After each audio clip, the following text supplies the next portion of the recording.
Free Me Podcast. Hey everybody, so as promised, I brought back the wonderful, beautiful Ms. Penney Peirce. It's such a blessing to have you in front of me, Ms. Penney. You know, to see you and talk to you is like my body just resonates, you know. I'm glad. Yeah, well, I enjoyed our last interviews a lot.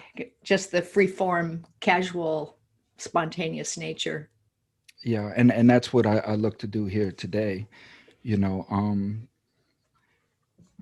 the last time we spoke through email, you were telling me about, you were just feeling overwhelmed, if I can use that word, Yeah, and yeah. you just needed to relax and unwind a little bit.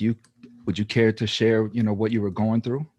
Uh, it wasn't like an emotional thing. It's more that I started writing a new book, and Mm-hmm. when I get into that mode, um, it's a certain kind of focus that I need to, and then I maintain it. I write every day. I try to keep the momentum going. But then I was getting a lot of phone calls, and a lot of clients, podcast interviews, and things that chop up my day too much and make me shift gears. Like I really love this mode, but it's so different from the kind of more left brain, slower structural thing that happens when you're writing. So I was just getting a bit frazzled with Mm. all the choppiness of things. So I just wanted a bit of uninterrupted time. That's all. Mm. So you being the individual that you are, the spirit that you are, and uh, you know, when people come to you, how do they come to you? Like when people are talking to you or they come to you, what do they bring to you? You mean to have private sessions? Yeah, just as far as conversation, when somebody comes to talk to Miss Penney Peirce, knowing who Miss Penney Peirce is, how do they broach you? What kind of conversation do they bring to you? What kind of feelings, emotions do they bring to you?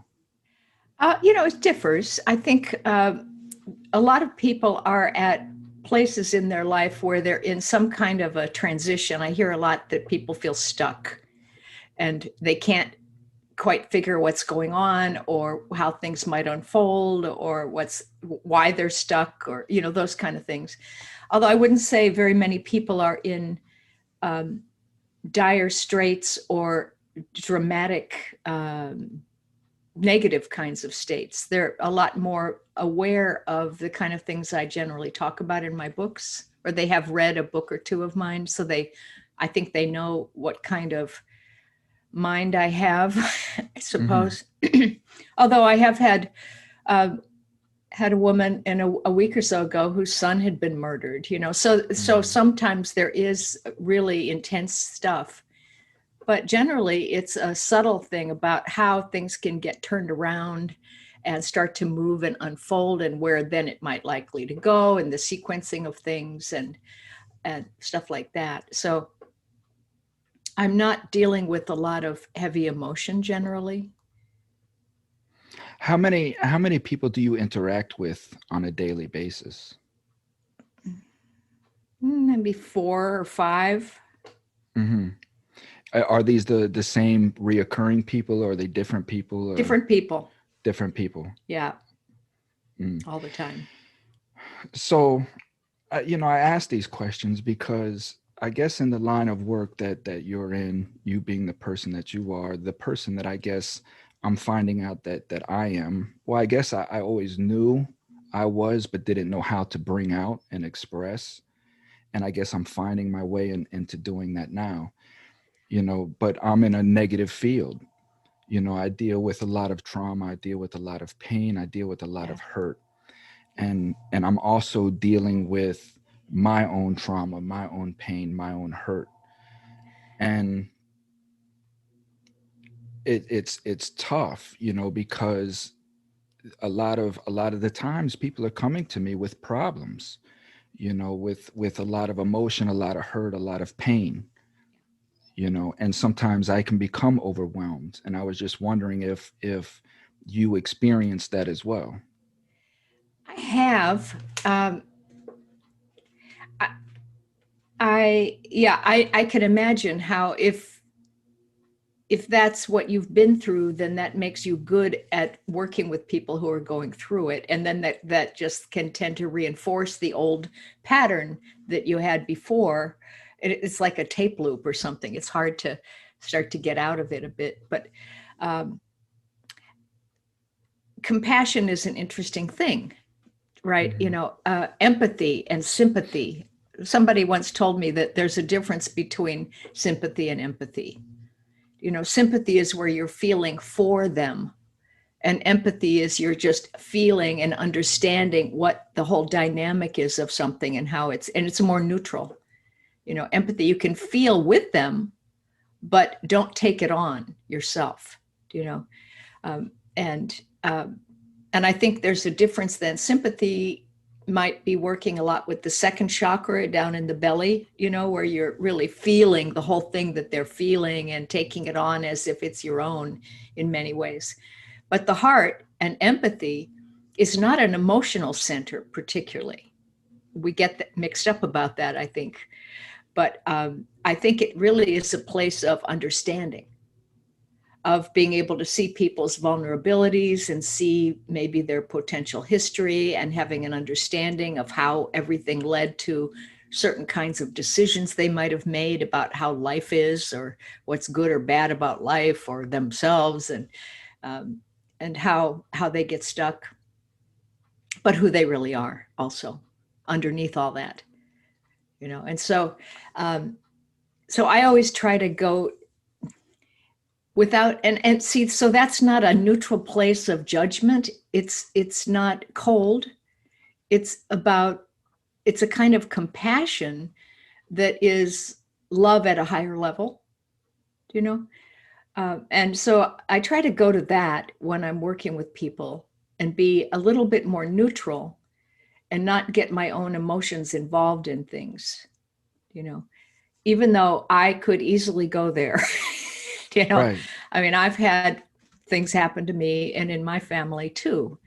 And um and it's not that you try to deny it, but but also to indulge in it in a way. um it, it doesn't help anybody, I guess.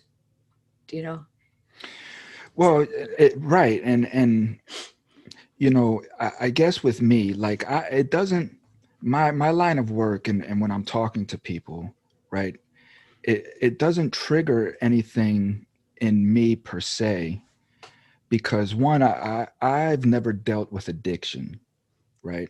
Mhm. But I have been the contributor, right? I have been the, you know what I mean? Yeah. I have been that person, and I understand from a whole different angle. And so also, you know, th- I know I'm not phrasing this right. The I understand addiction, right? But I don't understand it at their level. Okay. And when they come to me with these things, and I hear them speak about what they go through, I guess in a way it does trigger my past, because it makes me feel like I'm seeing what I've done to these people of the past. I'm feeling like they're like ghosts to me, and it's like spirits haunting me, coming to me, and I'm seeing the torment that I've caused people. And I guess that bothers me, Mm-hmm. and I'm having a hard time kind of dealing with that, is what I'm trying to say. Okay. um, I always think it's never just one way. you know that it's always two souls or more that are co-creating a situation. So it's not all on you, it's not all on them. I wrote a poem once that said something about um, that we agreed to. have a suffering world, and the people who are suffering agreed to go into a suffering world, and then the others of us went into the suffering world with them to love them, to be in suffering with them, and it was like a form of our love that we knew how to do, which is, it's odd, but we do that. Because souls don't have fear and pain. We just do, let's have an experiment in the physical world. Let's get addicted, or let's murder somebody, or let's be killed, or let's do that. Because the soul's just there. It's going to have all these experiences, but it doesn't degrade the soul. Now it gets stuff stuck in the mind, right? It makes rules and fears and contractions, but the soul is fine. It's learning about what happens in the physical world. So part of it is not taking a lot of responsibility for that, but also understanding again that what is the deepest reasons why you might have even done that, in the first place. And often I think we are kind of like anthropologists. We come in and we're like studying the human condition, like what causes negativity, pain, hatred, what gets you out of that and gets you into back to joy and love and celebration. Or, we just do all these things to understand the fullness of three-dimensional reality. And I understand that, and I tell myself, right, at times, like, this was all part of what I went through and experienced, was so that I had the ability to connect with people that I am now. Mm-hmm. Right. But if that's the case, right, then everything that I'm understanding about the material aspect, as far as trauma and whatnot, then that would mean that is irrelevant, right? Because I was already destined, the soul was already destined to experience what it was going to experience, whether me as a child in the physical realm was taking on this trauma and it was molding my personality at that time. See?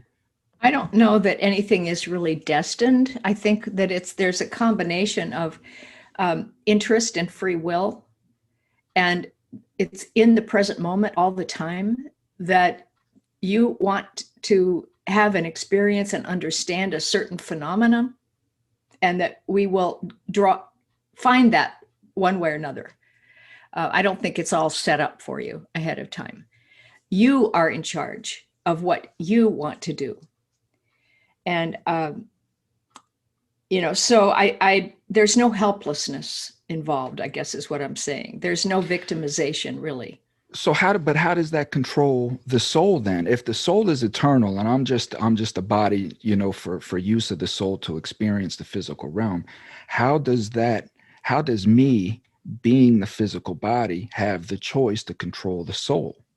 You are the soul. You are the soul materializing a physical body and personality. You are creating your lifetime, along with everybody else contributing. It's not just you alone in the world making yourself up.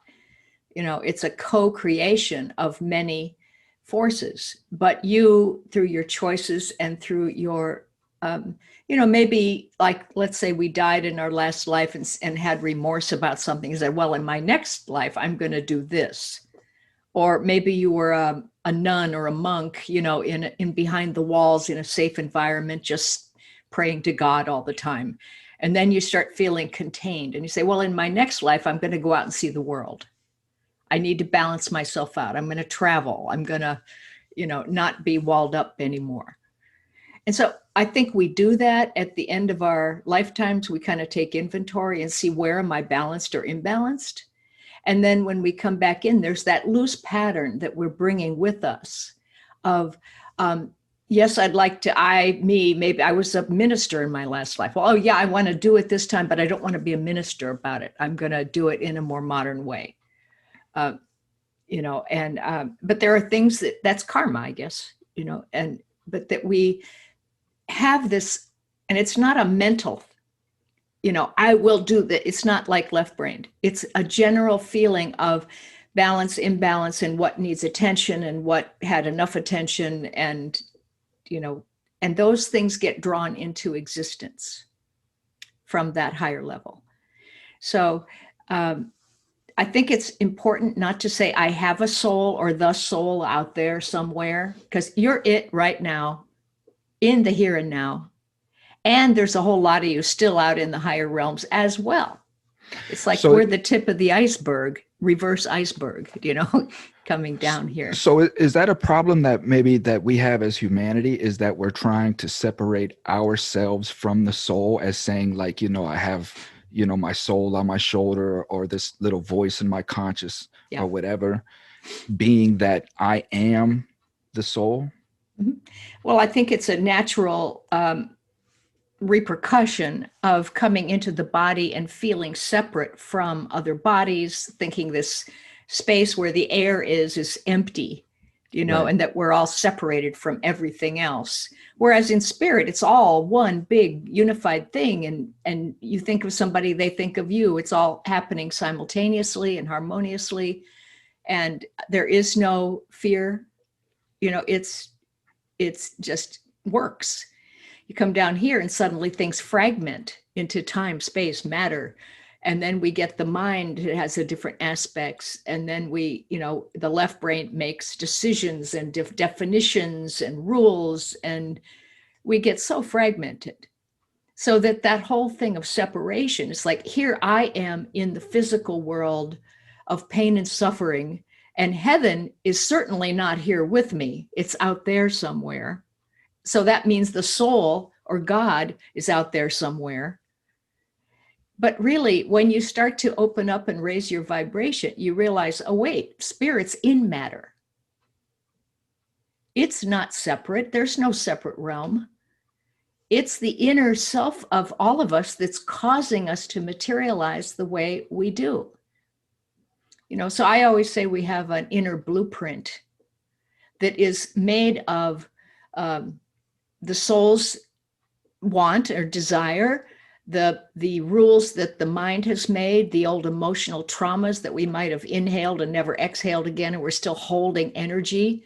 And then when you incarnate, you're coming in through the filter of all that stuff, and that comes back into your personality in some way, right? And then you work it out. But I think when we incarnate again, the issues we bring in are never repeated in the same intense way. Like, I know that in my last lifetime, I died of tuberculosis at age 50, and after suffering for a long, long time. Well, in this life, I came in with literally with lung problems from day one, and had pneumonia several times when I was little, and chronic bronchitis till I was about 14, till I outgrew it. But that's not dying from tuberculosis. So it was a lesser similar problem that I could work my way through and clear. And that often happens, in the way we grow and evolve ourselves. Do souls travel within the DNA of the bloodline, or is it just random? You mean, are they passed through So DNA? so like, as far as my bloodline, am I the soul that's in me, is it some distant ancestry from along my bloodline, or is it just anybody from any point in time? Okay. I think our inner pattern of that inner blueprint, if you've had woundings or injuries or something, they often say, a birthmark is a place where you got hit by a sword or something in a past life. Those things will show up again in the physical, but because they're in your inner blueprint.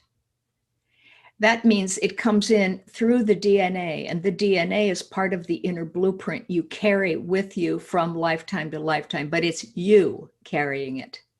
Okay.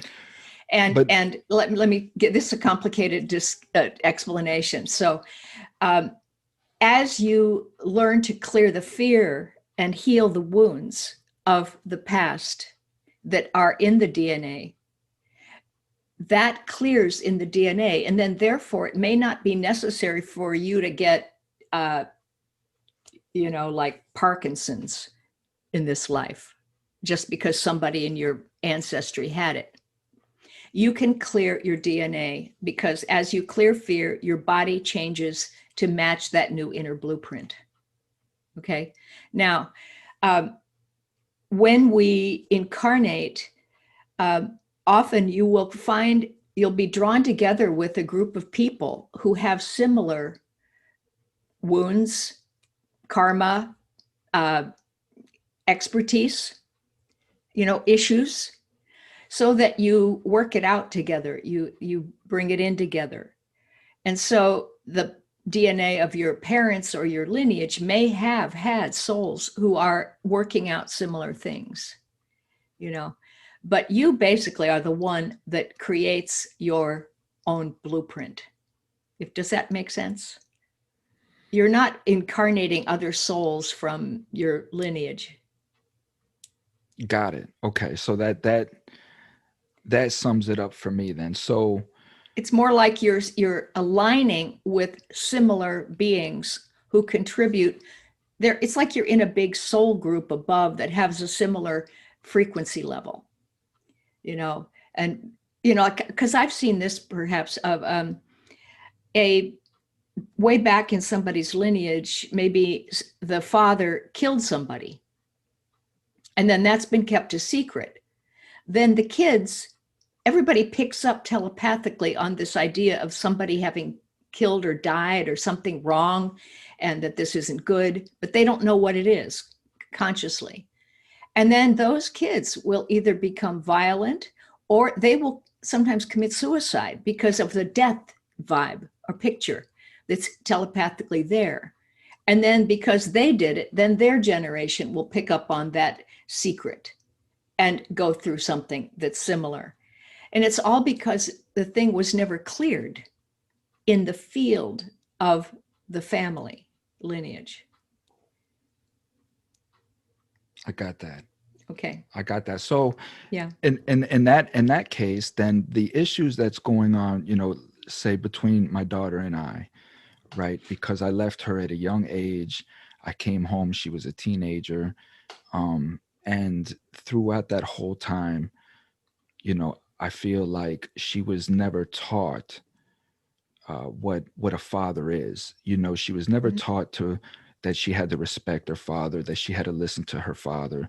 She was never taught that, even though I was gone. There was never that respect that, you know, even though your dad is not here, you still have to listen to what he says. That was never put in her. So now, if you was to ask her what a father means, she wouldn't be able to answer that. She Mhm. may try to give you the definition of what a father is, but she wouldn't be able to answer what it meant to her because it means nothing to her. Mhm. So, in how you just explained, right? Because my spirit, my soul, my whole universe is aching because I know that this child, this human being, was my rock through so much fire and so much tribulation. This is what got me through so much. And now to be home and even further apart than what I was then is very, very hard on me. So, Mhm. Mhm. how, Uh, well, that trauma of being separated from a parent, especially, I think, I don't know if it's worse for daughters and fathers or what, but um, there's a certain protection, a certain warmth of being held or cuddled and feeling safe and, all of that you get from a father. And you get that sense of direction, hopefully without anger, and you start to understand male consciousness when you're a girl. And so, of course, having that separated from you and not having it physically is upsetting. It's almost, I think in some cases it can be terrifying, but it can also then feel so insecure, that's why the anxiety, the terror, the like, what am I going to do feeling happens. And then to cover that over, people get angry, right? They got to project that somewhere, somehow, so they don't have to keep feeling it. And so anger is a good one because you can like throw it at something, you know. Yeah. Uh, and And it makes you but feel good, yeah, you know. right. It's a temporary relief, you It's know. a temporary win, you know. Yeah, and but I think that we have vibrational memory in our bodies and in our being. Like, we know what it's like to have loving parents. We know what that's like, that ideal condition of having safe, loving parents who teach you and guide you and love you, and they're unconditional, but they're also going to tell you don't run across the street without looking both ways. You know, there is that feeling of the combination of those things being safety. All she has to do is really be willing to go into her more imagination and visualize and feel that ideal reality of how it would feel, and then let you be part of that, you know, and you can go in and do the same thing. I think that we can bring back the feeling state of having had what we wanted by imagining that we have it, which is, I think, a little weird, but it also is about forgiveness. You know, to me, forgiveness, I never did understand it very well growing up. But I've come to the conclusion that it's really just let things be the way they are, let things be the way they were. And then you let yourself be the way you are. You give space to others and you give space to yourself. Now you've got a little neutrality where you can view the situation and see, well, what was really going on with that other person? Or what was going on with me that I did these things? And then you can communicate about it, or you can get clear and get rid of the shame, guilt, blame, etc., I'm and I'm return to center. that's so beautiful, and I'm so glad that you said that, because not only is that a segue, but that goes into another big altercation in my life is again relationship. And you know, I'm told that I may not have empathy. And this goes into what we were talking about earlier when you said the difference between, you know, so, Yeah, sympathy and empathy and compassion and so forth. Yeah. so being what I've been through and seeing the things that I've seen as a human being, right? I know that I have become desensitized in a lot of sense, right? And it's hard for me to become emotional because I understand that emotions are just a tool per se, that it's not my physical person, that it's just a reaction to an event, right? Whatever that event is, and that these emotions are a physical part of my being for understanding and growth, Mhm. right? And for me, you know, when I'm dealing with people that may not be as desensitized as I am, who get very emotional very quickly, or however, it's hard for them to understand where I'm coming from. And I don't know if I'm correct. I have no idea if I'm even right. Maybe I am a psychopath and I'm speaking like a Ted Bundy. I have no clue, right? And this is what I'm really trying to find out. This is why Uh-huh. my connection with you is important, because Mm-hmm. I want to know who I am, because I want to be the best human being that I can be while I'm here in Mm-hmm. this event, because I want to grow, you know, eternally, internally, and I just want to get closer to God with each time I enter into a body. Well, the fact that you're even thinking about it shows that you're not a psychopath. You know, and I think there's a big difference between being desensitized and being neutral. Desensitizing is often because of a feeling of overwhelming emotion, negative emotion, wounding, that an emotion is, it's a weird thing, because I always think of this more subtle level of emotion is about feeling. And feeling is sensation physically. You pick up on expansions and contractions in the body. It's just plain sensation. But it's also that ability to have a felt sense of subtle things, like beauty. When you look at a peony or something, a beautiful flower that's like incredible, and you go in and you really look at it and you feel like, who created this, or why? Look at the life of this thing and how it just keeps blooming and having all these petals, and oh my God, it's an amazing thing. And you go into that, and then you feel that sense of lusciousness or audacity of a flower. you know that's not exactly emotion, but that is the ability um, to what's the word I want? Like experience subtle states of being in yourself. It's the ability to experience, not to know.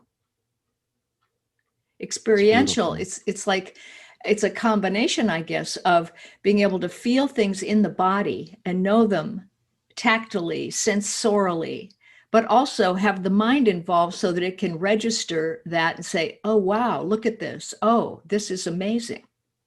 So That's an that's emotion can be the way overextension and almost taking you out of the feeling state sometimes. Uh, it's like a distraction at times. and I get angry, right? I get angry because man, you are so on point, right? You're so on point.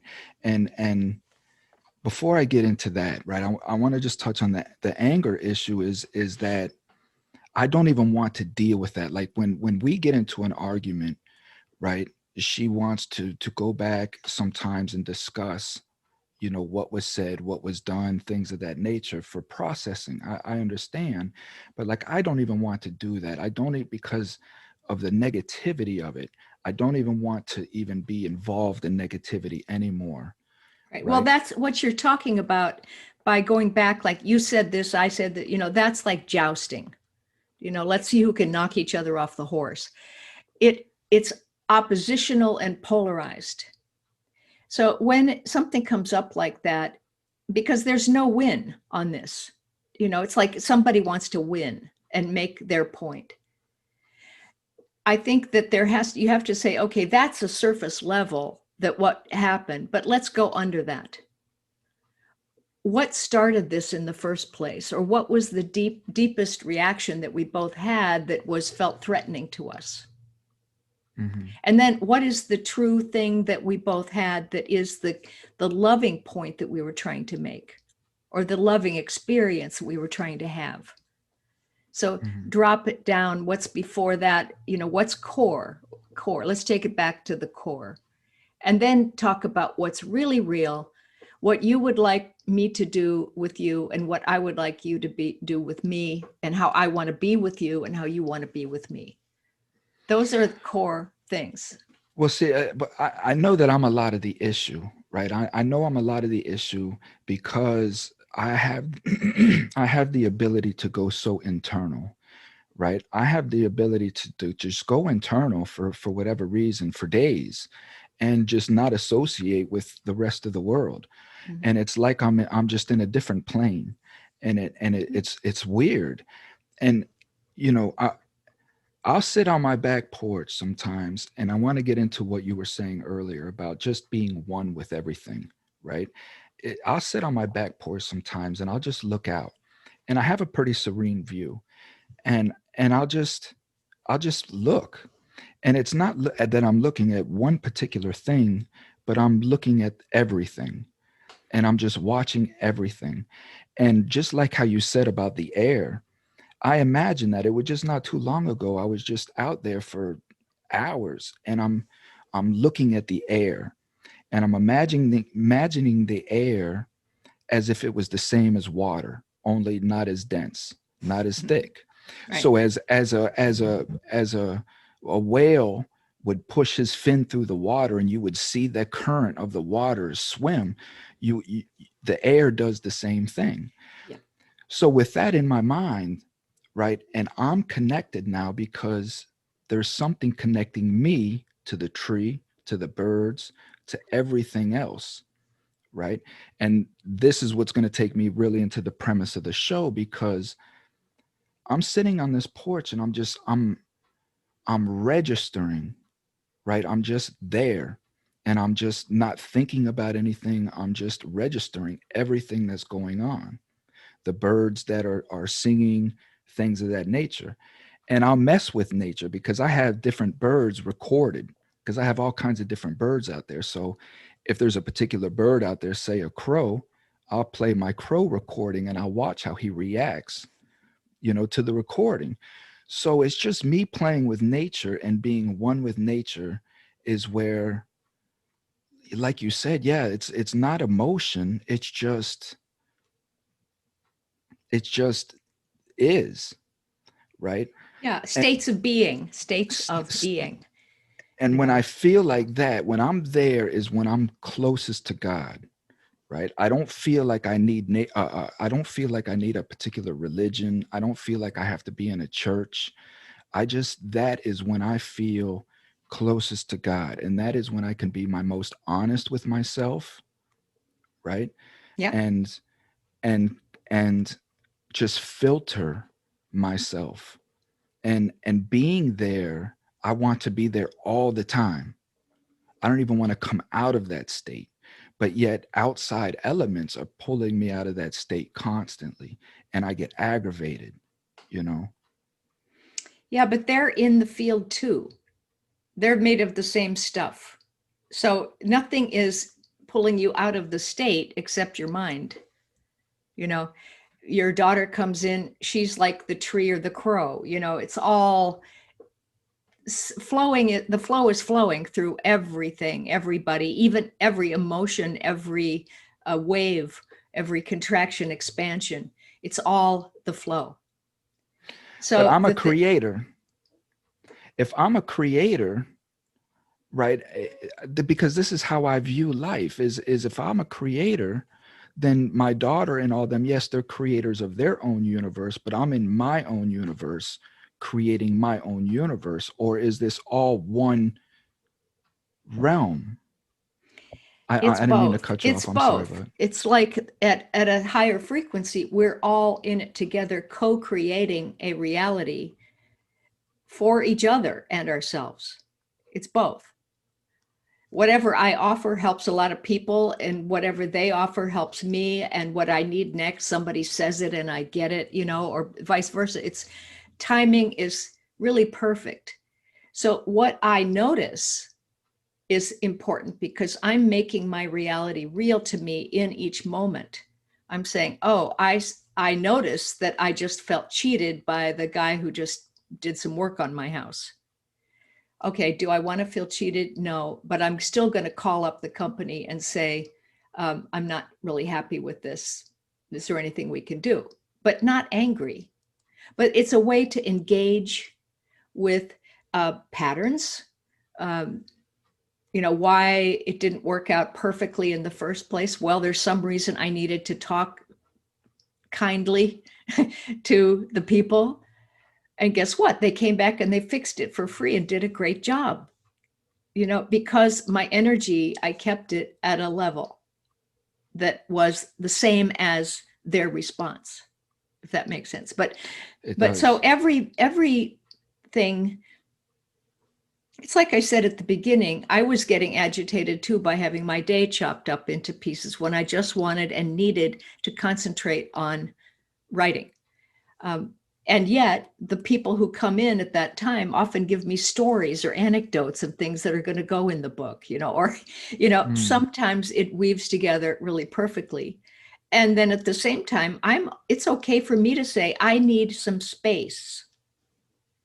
I want to have a week of uninterrupted time. you know, fine, it's all okay. But I got the thought that I really wanted to take uninterrupted time. And so I trust that, and then I act on it.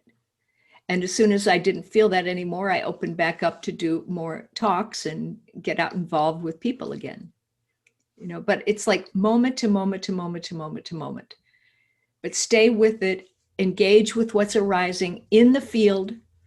When you're on your back porch and you're, communing, that's what's arising in that particular way. But then when you're dealing with your daughter or whatever, and she's saying, well, I want to process this. You said this, and you say, well, wait a minute. Yeah, that's a reality. And there's another layer to that. Why don't we see if we can go into that one? Hmm. It's all the same, really. Got it. So So there's no one precious state that's better than another state. It's all interesting, but at a certain point, you have a preferred state that you like to be in. And that's what I call your home frequency, and it's different for different people. And maybe it's even different at different times. Like you love that state of communion and quiet, and I do too, but I also like just cheerfulness and engaging with people and, getting to know new things or whatever, those are things that make me feel like me, whatever I am. that's interesting. So because I didn't look at it like that. I always felt like every human being wanted to achieve the highest frequency as possible. But the way that you put it, and I guess that would make sense in you know harmonic value is I guess people can function in lower frequencies because that's just where they want to be at. They just That's all operate they in. know so far. Got it. What I have experienced is that if you can show people that there's a better way, that they can get it, and that it's not scary, they'll jump on it every time. It's they resist when it seems scary, or that they're going to have to give up something that's their comfort zone, and they don't know how they'll get from A to B, and so then they just go into overwhelm and shut down. Got it. Yeah. But that's part of being a teacher, I think, too, or a healer, is how do you help people get that translation and that bridge from one state that they're habituated in to open up to see that there's something more interesting or easier or more fun, that they can do it a little differently. And it doesn't have to be a huge leap. It can be a one step, depending on what kind of nature they have. Some people like leaping. Right. And how do you do that? How do you do that, Ms. Penny? Like, because how do you get somebody to understand that that person is all they need, right? Like for me, I guess at the state that I'm at, my childhood, I needed a certain love from other people for whatever reason. And I was putting all of my confidence in what other people thought of me versus myself. So when I'm dealing with human beings that I know is in that state now, right? I see myself in them. How do I reach a grown person, not a child, but now a grown person who's set in their ways? How do you get them to understand that you've been really living other people's lives and not your own? Oh boy. I think, as children, though, the way we love our parents is to agree with them, because um, sometimes it's just about survival.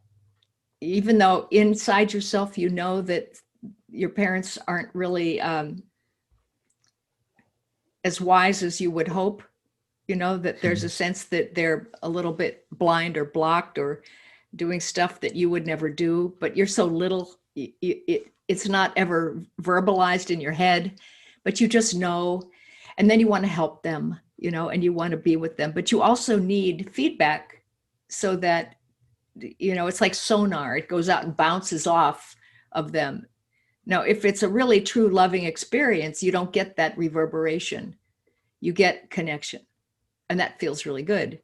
If they don't know how to love or do what you know how to do, because kids bring their spirit in with them so much, then you Mhm. get this bounce back thing, and it feels really confusing and upsetting and sometimes painful. So then you learn how to please them in the areas where they think love means agreement. Do you know what I mean? Right. It's like I they do. don't know what love is there, but you agree with me, and then I'll relax and feel comfortable. So we learn to do that. All right. And that's, a habit I think we have to outgrow, because you can love people without having to agree with them. Right. This is Um, true. yeah. I And love a so lot of anyway, people so that I don't agree with. yeah. And you're going to survive. Your friends will change. If people come and go, if you disagree with somebody, they may just get sick of it and go off to be with people they agree with. Right. But the more evolved you get and the higher your frequency, the more you find something about everybody that's interesting. You don't have to have just one person or some special thing that lets you feel like as though the outside world will provide me with this special feeling that I need to have. Then I can relax. That's like you need agreement from the outside world. Um, so, so you just learn to feel the love, period. You know how to go into yourself and you feel it. You know how to feel the air. You know how to be with the love. And there's plenty of it. It's what There we is. are. We don't need to get any more. It's we're not lacking in it except where we think we're lacking in it. Right. So the big deal is that let's play in it. Let's create in it with each other. You don't have to give me love, but if you want to play with me in the love, then that feels like love. It feels great. And I think there are ways to explain that. Like if you were going to explain things to a 5-year old, right? You could make it really simple and fun. And, like arguing about, you said this, you did this, that tit for tat thing. It's like, you can say, this is just kind of a waste of energy. Let's talk about what's really the real thing here, because it doesn't really matter what we said. Let's focus on something deeper. Well, and that I mean that goes right into again what I want to sum up with is word choice and the power of Mm. what words are and how we use them recklessly every day and the things that we say. And Yeah. you know, it takes me back again to where I'm on the porch and I'm looking at how when the bird flaps his wing, how it pushes the air and it may affect the leaf. And I imagine if my words done the same thing. And because I can't see my words, that doesn't mean that they're not there, right? And understanding what vibration is, understanding how the throat works, understanding what words are, right? You start to just think about it like I can literally change the outcome of somebody's life with 3 words. I hate you, I love you. And that can alter people's lives, Yeah. and that's the power of words. And we say these 3 words every day, all day long, without Yeah. really thought. And Yeah.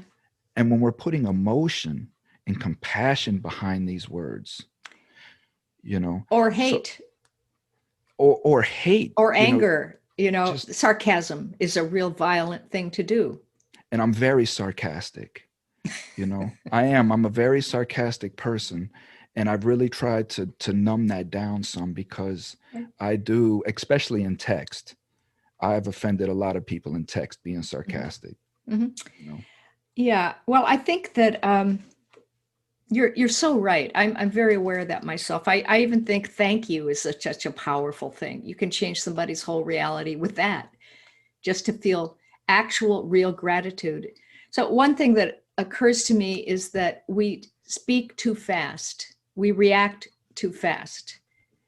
That if you sit really and listen fully without second guessing them and thinking what you're going to say to come back at them, and actually let it sit there and come into you all the way and have a little pause, you know, huh.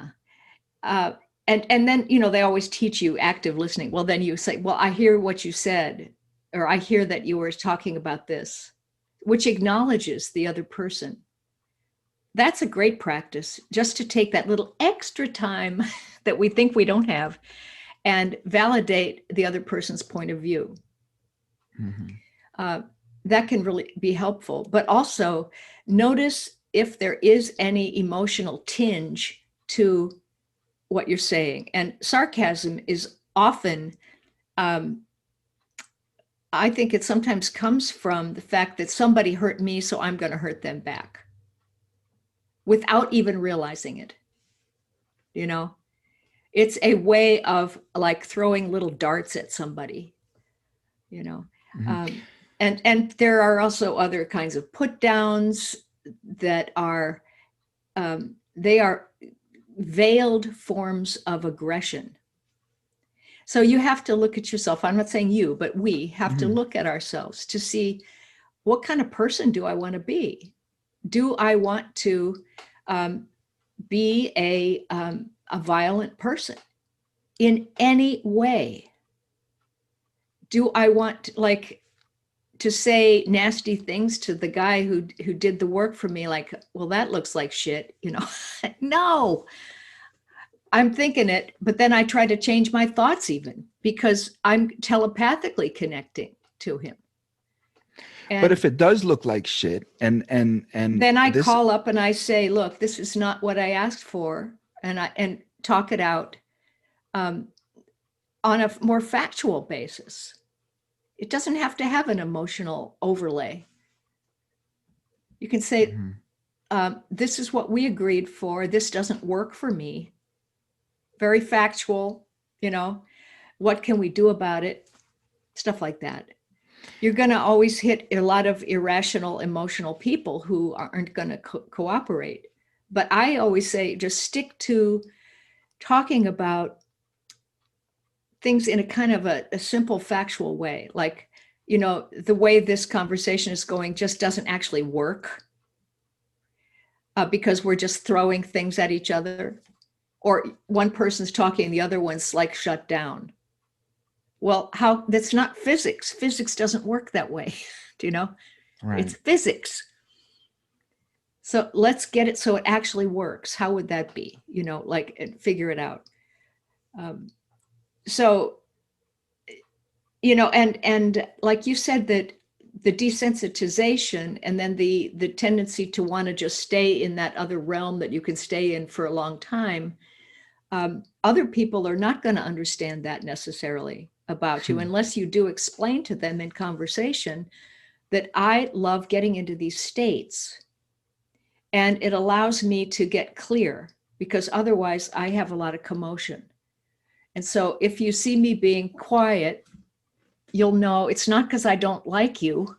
It's because I'm Right. in my state. And then maybe give them a way to say, hey, knock, knock, could you come out to play? You know, can you come out and talk to me for a minute or Yeah. something, you know? Um, So you know, I'm hearing everything, and all of this really revolves around ego, right?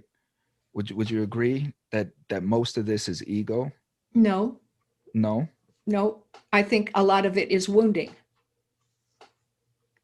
early wounding, and self-protection. Well, what Now, is ego can ego? grow out of that. It can What, be about being superior and untouchable by being in control. well, is ego a negative word? Is it a negative? Is it Well, just a I think negative, there's or is debate it just a about that. thing? Some people think it's your sense of self. I don't. I think that the ego comes from too much left brain activity, which is, where you feel separate from everything. And so there's a fear-based structure to it if it goes too far, where you have to make rules and try to keep things from changing. And then you become invincible and have control over your reality. And in that regard, then you block your understanding of yourself as the soul. And that understanding and experience of yourself as the soul comes from the right brain, which is the intuitive part, which allows you to have direct experiential immersion into the field that you were having on your back porch, to be one with things. When you go to the left brain and start cataloging and categorizing and describing and making rules and definitions, you lose that. It's either or. And so, but we have been trained in our culture to be left-brained, and that's cool. That's, educated, that's science, that's business, and rational. So we're overweighted in that area, and too much of that, and you get narcissism. You get people who cannot feel empathy about anything. And we've seen that in many world leaders recently, where it's all about self-protection, Well, but wouldn't that be the case though? If my number one code in my DNA is survival, like survival first, is that narcissistic in itself? Isn't that about me furthering who I am and ensuring that I am who I am and to be?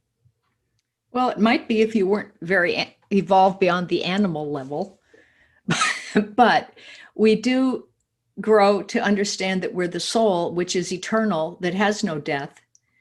And often, what is heroism? People get to the point where I love my life, I love life, and I know that it's not the end, and that there are things worth dying for. That's one of, I think, men's form of love often, is heroism. And so, no, I don't think survival is such a big factor. And unless that's a good point. Do you know what I mean? Unless you haven't evolved enough to understand your inner self or higher self, or that there's more to life than just the physical body. And you're not just your body, right? There's so much more to us. Well, I guess, yeah, you have things that you're willing to die for, but isn't the experience for the growth of the soul as it comes in? Isn't my vessel here for the soul to experience? And if I commit suicide, if I do drugs and just kill off the body, wouldn't that upset the soul? Soul doesn't have emotion. Soul is fine. It is having an experience of 3 dimensions through many, many lifetimes. It doesn't get affected much by things.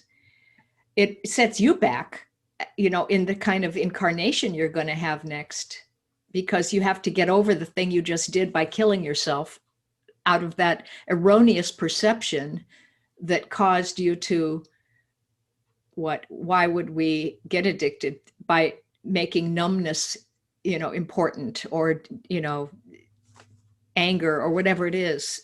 Those things got out of hand, and we forgot who we really were. We forgot who other people are.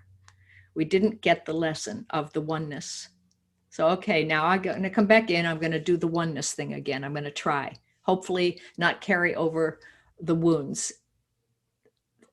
with us. Like I said about, I think in the subsequent lives, they're not as strong, but they're still there to some degree. So in all of this, how important is honesty with everything going on today, right?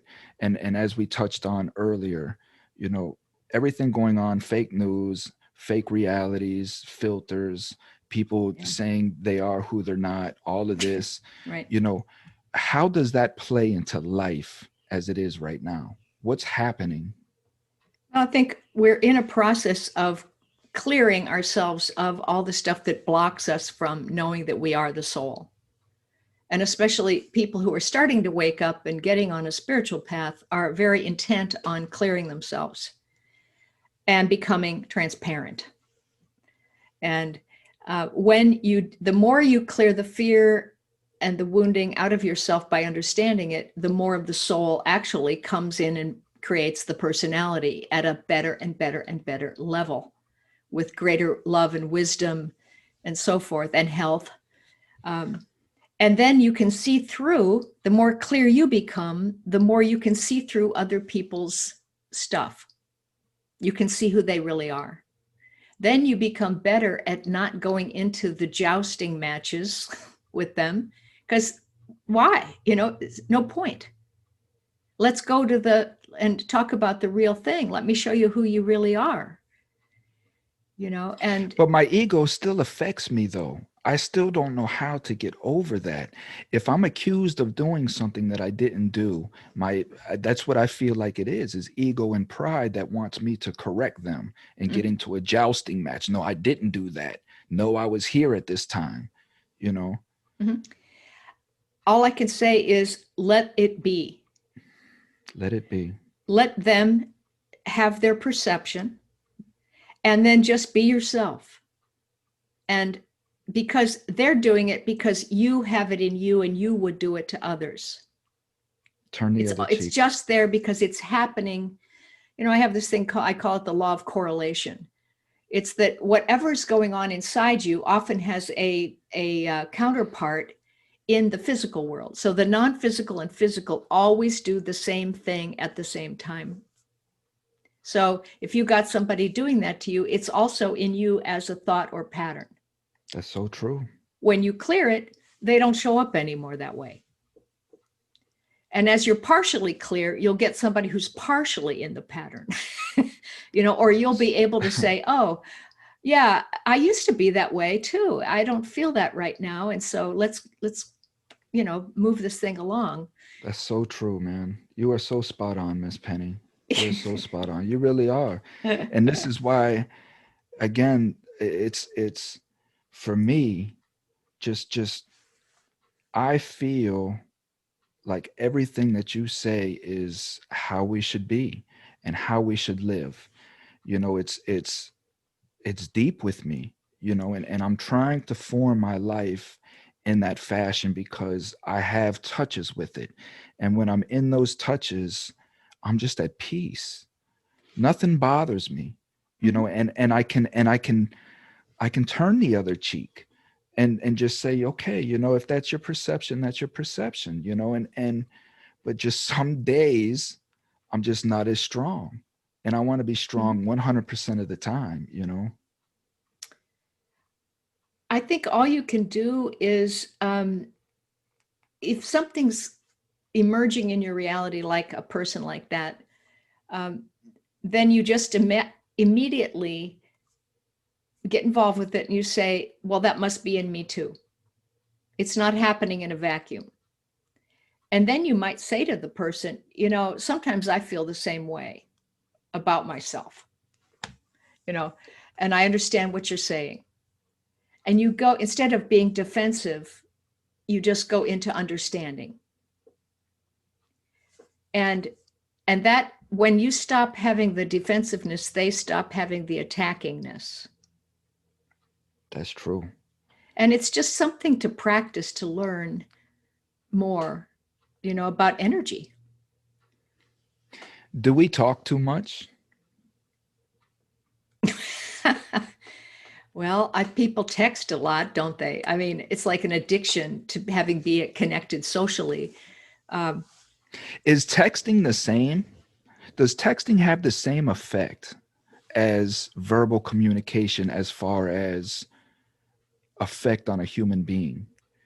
I think a different one in a way, because I think when you're talking, if you're talking about something real, then you have a feeling state, you actually can read each other's bodies. Texting is just superficial and short and stupid, and It's a functional thing, but it's not meant to have relationships with, you know. But I think people are addicted to having connection, feeling connected. Instead of just feeling connected, they're looking for everything in the outside. Oh, I got an incoming call, oh, somebody's thinking about me, Well, like I a guess dopamine rush. I so if I text somebody, right, go kill yourself, and this person goes and commits suicide, right? Versus if I was in front of that person and I just told them, man, just go kill yourself, and they would read that it was just me vocalizing anger, right? Wouldn't like texting be as serious as saying it? I guess does it wouldn't it register on the person as the same, just a text message? Well, it could be in a way worse because it's impersonal. It's impersonal. There's no emotion to it. It's just words There's that no somebody subtlety can. to it. And so it's up to the person who's receiving that text and what state of being they're in at that time, how they'll receive that text. I think so, yeah. Whereas in person, if somebody, you can read, oh, he's upset. And you can almost telepathically read the pictures in somebody's aura and say, oh, his wife got mad at him, or he had a bad, this something happened, and I get it.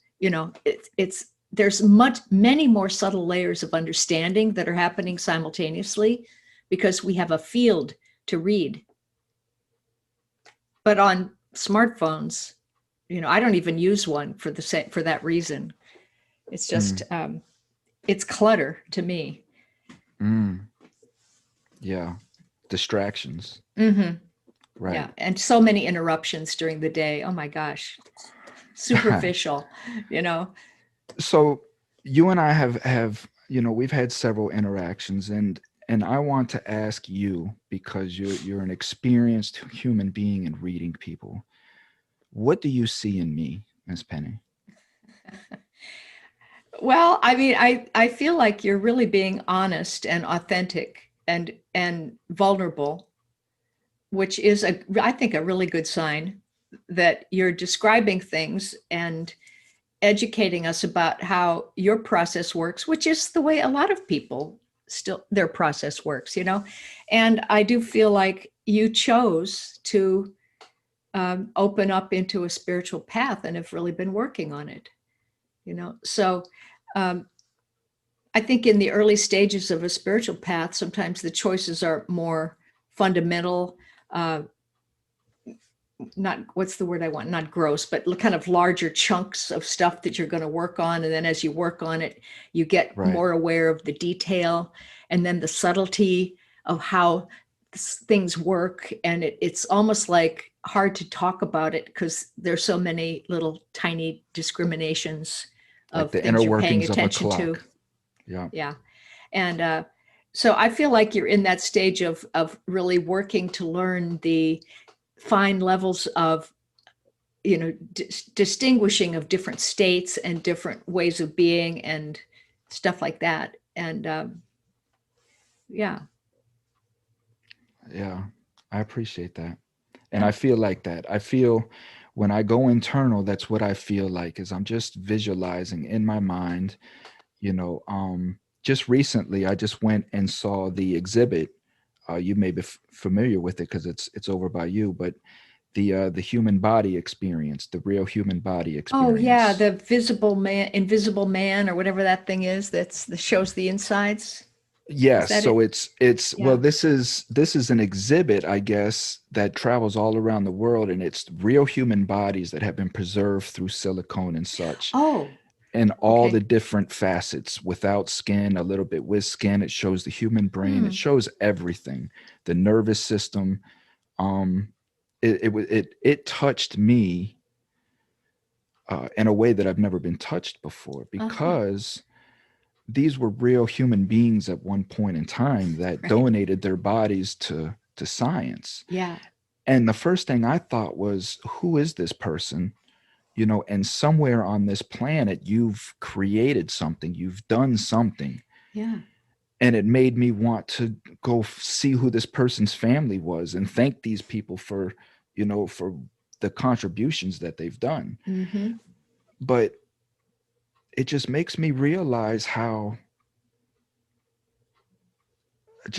innocent we are, but yet how confused, and to me it's just so simple. It's so simple. Just love one another, be honest as you can, because mistruth creates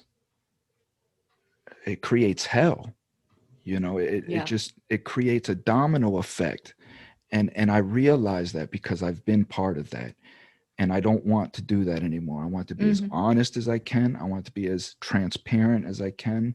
Yeah. And I just want to help humans because I know people are hurting. Yeah. Mm. I think you have to be careful too about being honest in a brutal way. People can we're talking about, putting emotion behind your words. You can turn honesty into a weapon, and so I think, again, always the subtlety of, um, it's almost like, how would you tell a 5-year-old sweet child about what you want to say? Right. How would you be kind in the way you explain something to someone? And and you can tell it in stages. It doesn't have to be one big dump all at once where like people are overwhelmed. So Right. there are, I think, ways of um, being honest. Also, without blame to yourself, or shame, that, look, this is what happened then. This is what I did. This is what, and I see it and I understand it, and I don't recommend it, or whatever it is. Yes. And I guess for me it's compassion. I haven't over since I've been awakened, I guess, if you want to call it that. I just have an overwhelming sense of love and compassion for every living thing that I encounter. Mhm. And I guess, like, yes, what you say is that honesty comes from compassion for this human being. I don't want to hurt anybody. I don't want to brutalize anybody. I want them to know what the truth is in as loving and compassionate way as I can possibly give it to them. Mhm. Because I have compassion and love for humans because I understand we're all just trying to survive, Yeah. Yeah. you know? I learned a lot by working in Japan for so many years that, the American penchant for telling the truth about everything is not always the best way.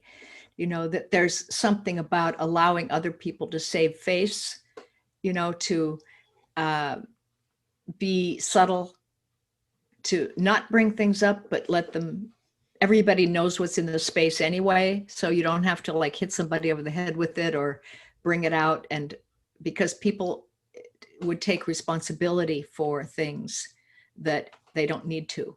So that was unusual for me to learn that Asian way of being, Hmm. that really honors the inner aspect of somebody, you know. That's awesome. So and Yeah. that's what we lack here. We lack culture in America. We don't have culture like that because maybe Yeah. we're such a mixed bunch or whatever, but we lack as a nation, we lack a certain fundamental culture that everybody that comes to America understands this is how we are here. Mm, mm, yeah.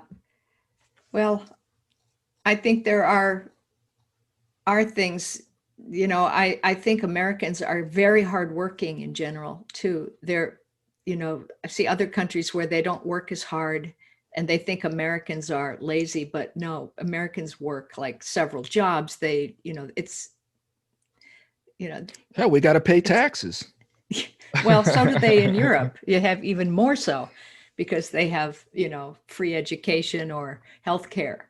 So they're paying for that with their taxes. But anyway, um, I think if you looked closely, you would find there is a kind of a quiet culture in the United States. And probably if you looked at the spiritual core values of humanity, you would find it in all of the immigrants that come as well. It's not like they have to practice religion in different ways. That's not it. It's about um, respecting others or trying to live Right. together. I imagine the people who are coming here at a deeper level in their souls, they want the American experience of the melting pot. They want to know that it's not a polarized thing anymore. And of Hmm. course, they're hitting polarization when they come here, but hopefully we're going to Right in the get through that. face. Yeah, yeah. Hopefully we'll get through that. Miss Penny, this has been a great discussion as always, and I can't wait to have you on again if if you want to come back. Sure. Um, what, where do you see us right now as just humans on Earth? Where do you see us, and where do you see us going at the current state? Well, the polarization is the huge thing. This bifurcation of, uh, like in politics or whatever. It's just, it's almost like there are two different realities existing at the same time, and they don't see each other very well. But I think that that like the new administration here is going, it's not bipartisan so much as it is human. I think there's more values coming that are going to unite people, hopefully. Mm, Um, but that'll make the extremes even more extreme because they feel their ego dying because mm, they're attached to their positions of being right or wrong, being dominators or victims. And those people who are in those extreme positions of dominator victim identities are going to stay extremely polarized, and more attention, I think, has to come into the middle where we bring those groups in and show them that they're all part of a larger whole. That's going to take time, but that is the process underway, is that unifying through higher vision and better systems, better education, whatever it is. Um, mm.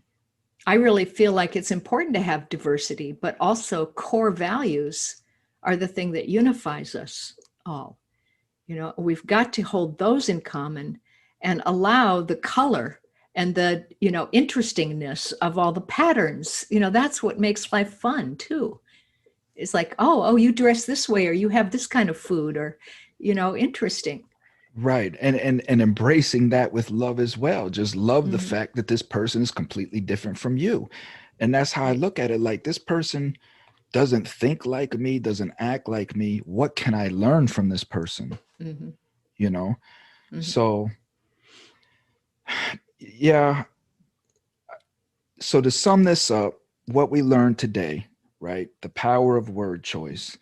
you know I have I am behind me. I am is one of the most powerful things that you can say because your body registers it. It's like turning on the engine of your car. You turn on the engine and now the engine's ready to roar. When you say I am, be very careful of what you put behind it. Don't put negative, put positive. I am beautiful. Don't say I am not beautiful. I am wise. I am whatever it is that you want to be. Just put positive love behind it, and just love one another. Have compassion, understanding, and let's just all get along. Right on. Miss Penny, I love you. You're a great human being. You really are. You're a wonderful, and I'm so blessed that we have individuals like you, like Jordan Peterson, like all these other individuals that are really coming forward to try to teach and educate. As you say, we're in a new era. This Mm. era here is going to this span of time is going to be studied for a very, very, very long time. People Mm. hundreds of years are going to be coming back to this Yeah. time period and looking and seeing, just studying us, and I want to be a positive influence in that.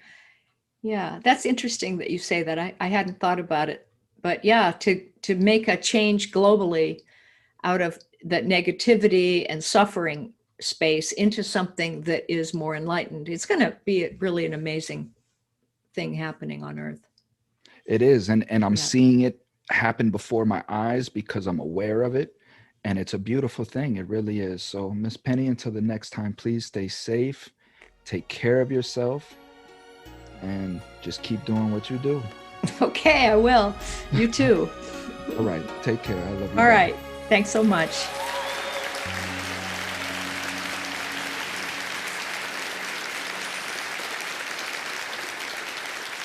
Free Me Podcast.